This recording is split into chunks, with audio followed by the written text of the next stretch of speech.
And now let us turn our focus to the latest from the conflict in the Democratic Republic of Congo. A summit took place over the weekend in Tanzania. Leaders from the Eastern and Southern Africa met in the city of Dar es Salaam to address the crisis where rebels have threatened to overthrow the Congolese government. Now, the leaders at the summit have urged DRC and Rwanda to agree to an immediate and unconditional ceasefire within 5 days.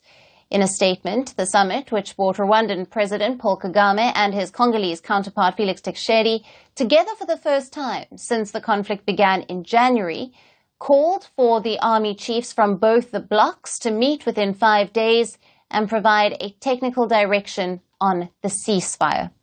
The summit, which also brought together leaders from the East African Community and 16-member Southern African Development Community, also called for an opening of humanitarian corridors to evacuate the dead and injured, as well as called for the withdrawal of the uninvited foreign armed groups from the Congolese territory.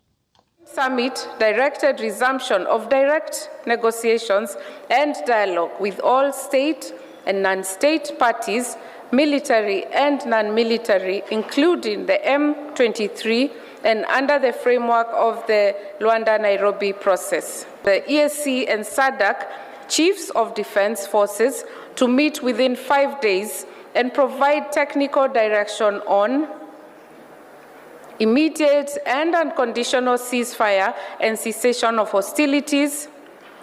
B, provision of humanitarian assistance, including repatriation of the deceased and evacuation of the injured. C, develop a securitization plan for Goma and surrounding areas. Now, the first ever summit of both the blocs in Tanzania additionally also called for the DRC's president to negotiate with the Rwanda-backed M23 rebels directly. Kinshasa has repeatedly refused to talk directly with the rebels. Kenya's President William Ruto, who is also the chair of the EAC bloc, in his opening remarks said that dialogue was not a sign of weakness and that it was necessary at this point. Excellencies, I am confident that you agree with me that dialogue is not a sign of weakness. It is a testament to our collective wisdom and strength, both as leaders and as communities. It shows our capacity to articulate issues patiently and clearly, listen to each other, consult comprehensively,